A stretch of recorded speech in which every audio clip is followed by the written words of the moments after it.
এই ইজতেমার ময়দানে কেউ যদি 2 রাকাত নামাজ পড়ে তাহলে 39 কোটি রাকাত নামাজের সওয়াব পায়।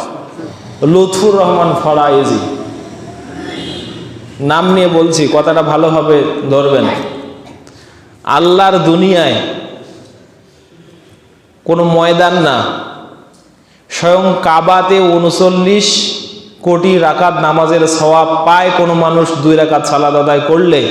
এইরকম কোনো কথা যদি পৃথিবীর জমিনে কেউ দেখাতে পারে, আমি ইমামতিও ছেড়ে দেব, মৌলবিয়ানাও ছেড়ে দেব, সব ছেড়ে দেব।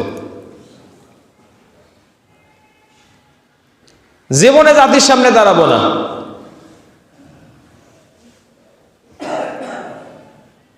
কথা কি জানেন, যখন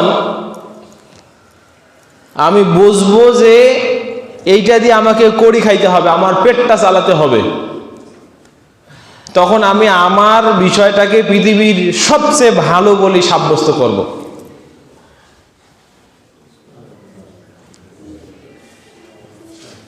আল্লাহ রাসূল সাল্লাল্লাহু আলাইহি সাল্লাম বলেছেন, লা তাশুদ্দুর রিহালু ইল্লা আলা সালাসাতি মাসাজিদা।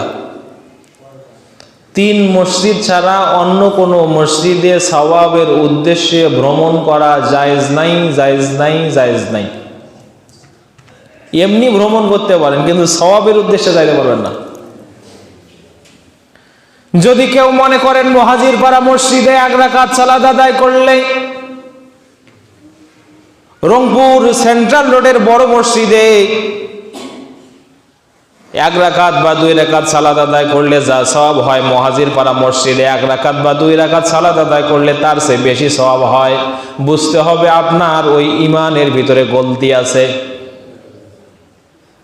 তার কারণ নবী আলাইহিস সালাতু ওয়াস সালাম বলেছেন, ফুজ্জিলতু আলাল আমবিয়াই খামসান। গোটা জমিনে আল্লাহ রাব্বুল আলামিন সমস্ত নবীর উপরে আমাকে 5টা বিষয় মর্যাদা দিয়েছে। কয়টা? 5টা। তার মধ্যে একটা হলো ওয়াজুইলাত লিল আরদু কুল্লুহা মাসজিদান লানা। গোটা পৃথিবীর সমস্ত জমিনটাকে আল্লাহ রাব্বুল আলামিন আমাদের জন্য মসজিদ বানিয়েছেন। আইয়ুমা রাজুলুন ইজা সামিআতিল আযানা ফাসাল্লি ফিহা। যখনই কোনো মানুষ পৃথিবীর কোনো কর্নারে দাঁড়িয়ে আজান শুনতে পাবে, আল্লাহর নবী সাল্লাল্লাহু আলাইহি সাল্লাম বলেছেন ওই সময় সে তাকবীর তাহরিমা দিয়ে সালাত শুরু করে দেবে। হাদিস তো এটা। গোটা জমিন সালাতের স্থান। সব জমিনে যদি আপনি সাজদা করেন একই পরিমাণ সওয়াব পাবেন। আল্লাহু আকবার বলার কারণে আল্লাহ রাব্বুল আলামিন যে সওয়াব দিবেন ওইটাই সওয়াব। নামাজ ঠিকঠাক সময় মতো আদায় করার কারণে আল্লাহ যে সওয়াব দিবেন, এখানে আদায় করলো যে সওয়াব, যদি বাইতুল মুকাররমে গিয়ে আদায় করেন তবু একই সওয়াব। মিশরে আল আজহারের জামে মসজিদে গিয়ে যদি আদায় করেন একই সওয়াব। পৃথিবীর কোন মসজিদে ওই 3টা মসজিদ ছাড়া অন্য কোন মসজিদে যেই যেভাবে যতগুলো সাজদা দেন না কেন, নামাজের বেসিক যে সওয়াব ওই ছাড়া 1 বিন্দু সওয়াব বেশি হওয়ার কোনো প্রমাণ কোরআন হাদিসে নাই। এই 3টা মসজিদ কোনটা? কোন 3টা মসজিদ? নবী বলেন, কোন ব্যক্তি যদি কাবায় নামাজ পড়ে, কাবায় যদি 2 রাকাত সালাত আদায় করে, 1 লক্ষ রাকাত সালাত আদায় করার সওয়াব হয়। কি হয়? 1 লক্ষ রাকাত সালাত আদায় করার সওয়াব হয়। এইভাবে মান সাল্লা ফি মসজিদে হাজা, আমার এই মসজিদে মানে মসজিদে নববীতে যদি কেউ সালাত আদায় করে 50,000 রাকাত সালাত আদায় করার সওয়াব হয়। কেউ যদি বাইতুল মুকাদ্দাসে সালাত আদায় করে সেখানেও 10,000 রাকাত সালাত আদায় করার সওয়াব হয়। জোরে বলেন সুবহানাল্লাহ। এই ছাড়া কেউ যদি বাইতুল মুকাররমে সালাত আদায় করে আর কেউ যদি এই মুহাজিরপাড়া মসজিদে সালাত আদায় করে, কেলাহুমা মুসাওয়াতুন ফি দালিলিল ইসলামিয়া, ইসলামী দলিল অনুযায়ী বাইতুল মুকাররমে সালাত আদায় করলেও যে সওয়াব, এই মুহাজিরপাড়া মসজিদে সালাত আদায় করলেও একই সওয়াব, কোনো ফারাক নাই। যে মুফতি বলছে যে বিশ্ব ইজতেমাতে গিয়া 2 রাকাত সালাত আদায় করলে 39 কোটি রাকাত নামাজের সওয়াব হয়, ওকে কানে ধরে তওবা করতে হবে। এজন্য আমার মনে কি কয় জানেন, মাছি মিষ্টির গন্ধ পাইলে খুব পড়ে। আমরা তো আসলে জানি না,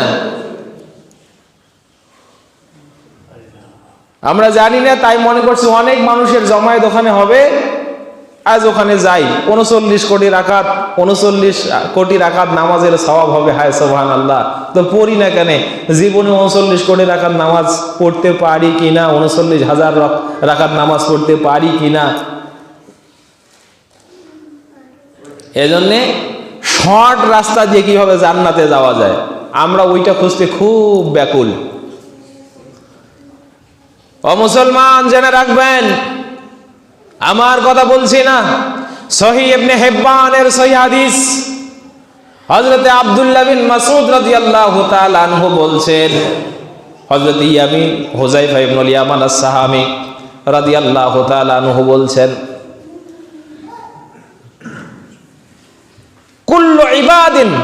কুল্লু ইবাদাতিন লাম ইয়াতাআব্বাদ বিহা আসহাবু রাসূলুল্লাহ সাল্লাল্লাহু আলাইহি ওয়াসাল্লাম ফালা তাতাআব্বাদু বিহা। যে ইবাদতগুলো আল্লাহর নবীর সাহাবীরা করে নাই, ওই ইবাদত তোমরা করতে পাবা না। জেনে রাখো, ফাইনাল আউয়ালা লাম ইয়াদা বিল আখির মাকালান। পূর্ববর্তী ওই মানুষেরা পরবর্তী মানুষদের জন্য ইসলামে কোনো কমতি রেখে যান নাই। যদি মনে করেন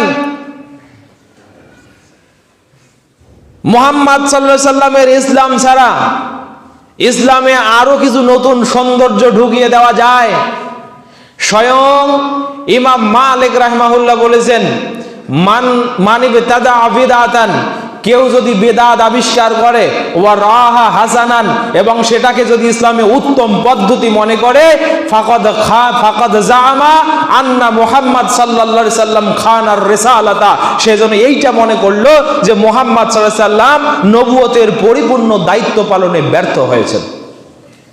নাউজুবিল্লাহ বলেন। আপনাদের কি মনে হয় মুহাম্মদ সাল্লাল্লাহু আলাইহি সাল্লাম নবুয়তের দায়িত্ব পালনে ব্যর্থ ছিলেন? আমি বলিনি, ইমাম মালিক বলেছেন স্বয়ং।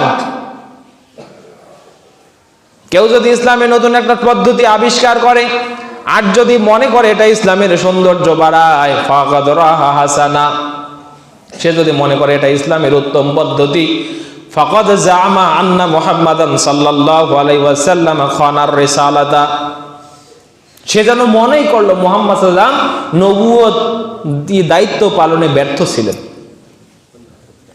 এই মুফতিরা নিজের মন মতো পদ্ধতি আবিষ্কার করে বলে এটা বেদাতে হাসানা। এটা কি বেদাতে হাসানা? বেটা, দিনের মধ্যে যেটা তৈরি হয় সবটাই বেদাতে সাইয়্যা, আর কুল্লু সাইয়্যাতিন তুরাদ্দুকুম ফিল জালালা আইফিল্লাহ। প্রত্যেকটা বেদাত দিনের ভিতরে যেটা তৈরি হয় সেটা অবশ্যই সাইয়্যা, হারাম কাজ। এই হারামের পরিণতি হলো বিভ্রান্তি, আর বিভ্রান্তির পরিণতি হলো জাহান্নাম।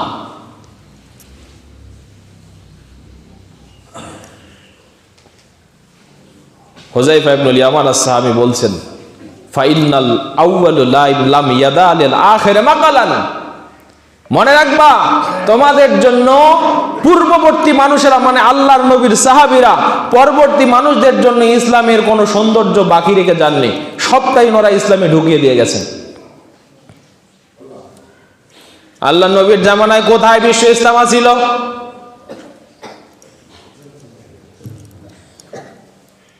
হ্যাঁ, যাওয়া জায়েজ হতো, একটা পদ্ধতি আছে জায়েজ করার। সেই পদ্ধতিটা কি জানেন? লিতালিম ওয়াত তাদরিস আদ-দ্বীন আল-ইসলামিয়া, ইসলামী দ্বীনের তালিম তাদরিস শিক্ষা গ্রহণ করার জন্য নিরঙ্কুশ এইটা যদি থাকতো তাহলে যাওয়ার দরকার ছিল, যাওয়া ঠিক ছিল। কিন্তু মানুষ তো সেখানে তালিমের জন্য যায় না। ওই কানা মুফতির ফতোয়া 39,000 রাকাত নামাজের সওয়াব পাওয়া যাবে, এই জন্য মানুষ যায়।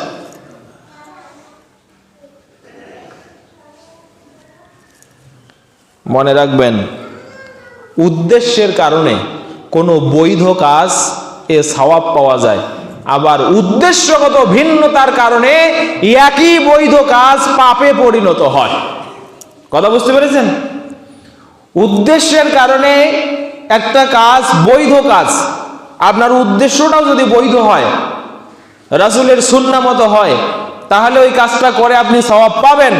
আর উদ্দেশ্য যদি ভিন্ন হয়, রাসূলের সুন্নতি তরিকায় যদি আপনি উদ্দেশ্যটা ঠিক করতে না পারেন, তাহলে ওই ঠিক কাজটাই করলেন কিন্তু আপনার পাপ হবে। অন্তত বোধহয় লক্ষাধিক মানুষ হয়েছে। এই লক্ষাধিক মানুষগুলো আর সালাদগুলো আজকে দুইটা ভাগে ভাগ হবে। কয় ভাগে? দুই ভাগে ভাগ হবে। পৃথিবীর কোনো বাপের বেটা মুফতি যদি আমার এই ফতোয়া ক্যান্সেল করতে পারে, চ্যালেঞ্জ তাদের সাথে আমার। সালাদগুলো দুই ভাগে ভাগ হবে।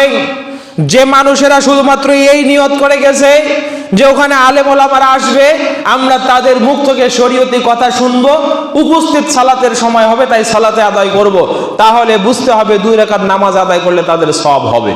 কি হবে?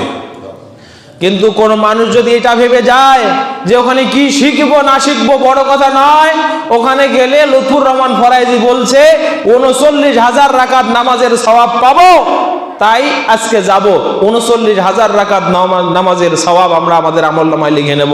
বুঝতে হবে তাদের এই নামাজটা আল্লাহর দরবারে গৃহীত হবে না।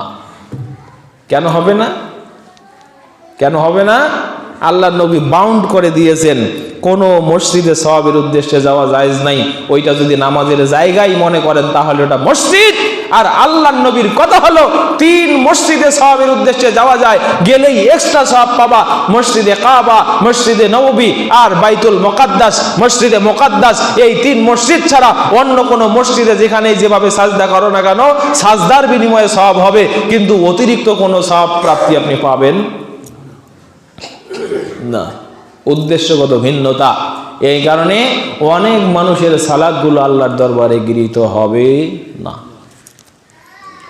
সম্মানিত ভাইরা বলবেন, ওস্তাদজি এতগুলো মানুষ জমায়েত হইল আর আপনি এই কথা কইলেন?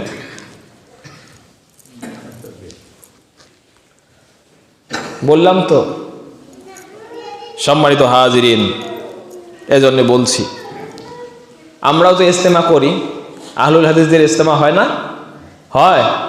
কোনো আহলুল হাদিস ইমাম, সালাফি ইমাম কি কোনোদিন এই কথা বলেছে যে আমার ইজতেমাতে আসলে তোমার 1 রাকাতে 2 রাকাত নামাজের সওয়াব হবে? দেখাতে পারবেন? গোটা দুনিয়া দেখাতে পারবে না। বরং আমাদের আহলুল হাদিস ইজতেমা মানে যে মাহফিলগুলো যে আমরা কি বলি, আমরা শেখার জন্য যাই, শিক্ষা দেওয়ার জন্য যাই, শিক্ষা নেওয়ার জন্য যাই। সম্মানিত উপস্থিতি, তো লুৎফুর রহমান ফরাইজিকে পরামর্শ দিব, আমি একজন ছোট্ট কোরআনের খাদেম হিসেবে বলছি, ভাই আপনি যেহেতু বেঁচে আছেন, আপনি একবার জাতিকে এসে বলেন যে আমার এই লিখিত ফতোয়াটা ভুল ছিল, এই কথাটি আমি ঠিক বলি নাই। আপনি একবার জাতির সামনে এসে এটা বলেন, নইলে যত মানুষ তোমার এই কথাতে প্রভাবান্বিত হয়ে ওই ইজতেমায় যাবে, এই নামাজগুলোর জিম্মাদার তোমাকে থাকতে হবে।